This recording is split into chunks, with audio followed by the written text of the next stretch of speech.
తాగునీరు వెంటనే అందించాలి, తాగునీరు వెంటనే సరఫరా చేయాలి, తాగునీరు వెంటనే సరఫరా చేయాలి, తాగునీరు వెంటనే సరఫరా చేయాలి, తాగునీరు వెంటనే అందించాలి, తాగునీరు అందించేంత వరకు పోరాడతాం, తాగునీరు అందించేంత వరకు పోరాడతాం, తాగునీరు వెంటనే అందించాలి, తాగునీరు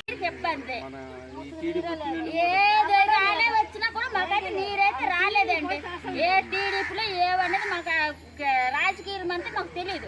మాకు నీరైతే మాకు రాలేదు. ఈ రోడ్లు బాగోలేదు, మాకు నీరు బాగోలేదు, రావట్లేదు. ఎప్పుడో చిన్న బావి ఉంది, ఆ బావి కాడ నీళ్ళు తోడుకుంటున్నాము అంతే. ఎండిపోవడము రావడము అంతే. మాకైతే నీరైతే రాలేదు. మాకు తెలిసిన నుంచి అయితే ఏ నీళ్ళు రాలేదు. ఏ రాజకీయం ఎన్నిసార్లు ఎంతమంది గెలుస్తుండ్రు కానీ కొత్తండ్రు ఓట్లు వేసుకుని వెళ్ళిపోతారు అంతే. కనీసం 9 ఏళ్ళు చూడరు. ఇంకేంటండి మాట్లాడతాము, అదే పట్టించుకోరు కదా. ఆ 2 రోజుల్లో పట్టించు అంతే. అవి వచ్చిన రోజు వేస్తారు, కోట వేస్తారు, సరే.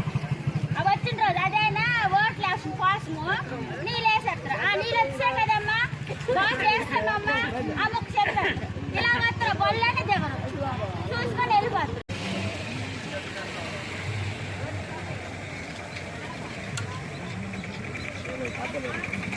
సంగవలస పంచాయతీ సొక్కానపాడు గ్రామంలో దాదాపు 6 నెలల కాంచి ఈరోజు మంచినీటి సమస్య చాలా తీవ్రంగా ఉంది.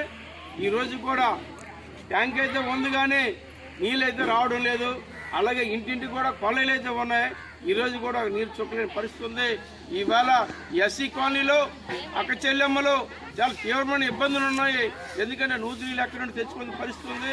దానివల్ల కలుషితం వచ్చి జ్వరాలు వచ్చి జ్వరాలు వచ్చి డెంగీ వెంటనే అమలు చేయకపోతే అలాంటి సరైన ధర్నాలు రాష్ట్రవ్యాప్తంగా ఉంటాయని చెబుతూ, అలాగే మన పార్లమెంట్ నియోజకవర్గ శాసనసభ్యులు గోనాల విజయ్ చంద్రగౌడ్ గారు ఎన్నికల ముందు ఏదైతే ఇచ్చారో మరి అలాగే ఈరోజు కూడా ఈ సొక్కవలస గ్రామంలో తాగడానికి నీరు లేని పరిస్థితి ఉంది.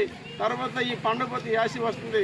ఇప్పుడు ఎంత ఎలాంటి సమస్య ఉంటే ఇంకా యాసీలో ఎలాంటి సమస్య ఉంటుందో తక్షణమే ఎమ్మెల్యే గారు స్పందించి అలాగే ఈ ట్యాంకీకి నీళ్ళు వచ్చి ఈ సొక్కవలస గ్రామంలో అందరూ కూడా నీళ్ళు అందిస్తారని చెప్తూ అఖిల భారత వ్యవసాయ గ్రామీణ కార్మిక సంఘం తరఫున నేను ఈరోజు మాట్లాడుతున్నాను. అలాగే నా పేరు పి సంఘం, పార్వతీపురం, మంజం జిల్లా.